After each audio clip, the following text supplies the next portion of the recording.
আসসালামু আলাইকুম, রাফিজাস কিচেনে স্বাগতম। এই তো চলে আসলাম আপনাদের সাথে শীতকালীন চিতই পিঠা রেসিপি নিয়ে। কিভাবে আতপ চাউল ব্লেন্ড করে, আপনারা তো সবাই শুকনো চাউলের গুঁড়ো বা ভিজা চাউলের গুঁড়ো দিয়ে আপনারা পিঠা তৈরি করেন। আমি আপনাদের সাথে শেয়ার করব ব্লেন্ডারে চাউল ব্লেন্ড করে কিভাবে সফট একটা চিতই পিঠা রেসিপি করা যায়। প্রথমে আমি 3 থেকে 4 ঘন্টা আতপ চাউল ভিজিয়ে রেখেছিলাম পানির মধ্যে। তারপর ভালো করে ধুয়ে পরিষ্কার করে আমি ব্লেন্ডার জারে দিয়ে দেব।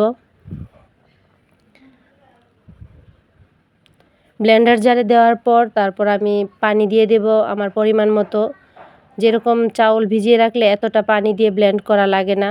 একটা আঠালো ভাব হলে ব্লেন্ড ভালো হয় এবং পিঠাও অনেক সফট হয়। আমি এর মধ্যে অন্য কোনো চাউল দিয়ে নেই, আপনারা চাইলে পোলাওয়ের চাউল দিতে পারেন। তারপরে এই তো আমি ব্লেন্ড করে নিয়েছি। এভাবে আমি সবগুলো চাউলকে ব্লেন্ড করে নিয়ে নেব। আগের দিনের আমাদের দাদি চাচিরা পাটায় বেটে এরকমভাবে পিঠা তৈরি করতো।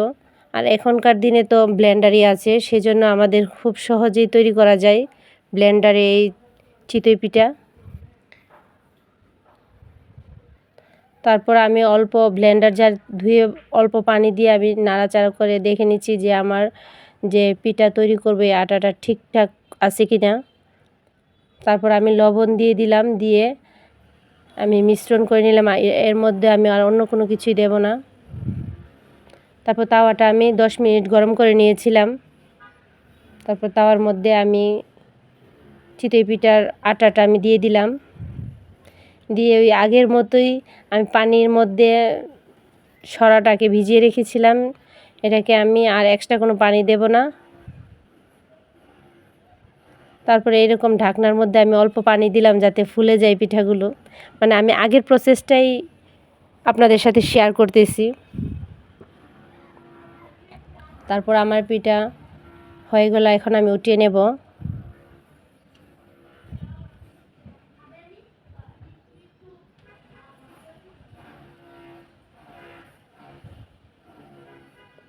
এভাবে আমি প্রত্যেকটা পিঠা তৈরি করে নেব। অনেক মজাদার এবং লোভনীয় এই পিঠার সাথে ভর্তা কিংবা গুড় বা খেজুরের রস এগুলো দিয়েও আপনারা খেতে পারেন। তারপর আবার আমি দিয়ে দিলাম। এই তো হয়ে গেল আমার মজাদার চিতই পিঠা, এবং এত সফট একটা পিঠা হয়েছে যা বলার বাইরে। শুকনো চাউলের গুঁড়ার চাইতেও পারফেক্টভাবে হয়েছে। ভালো লাগলে অবশ্যই ট্রাই করবেন এই পিঠার রেসিপিটা। ভালো থাকবেন, সুস্থ থাকবেন। আল্লাহ হাফেজ।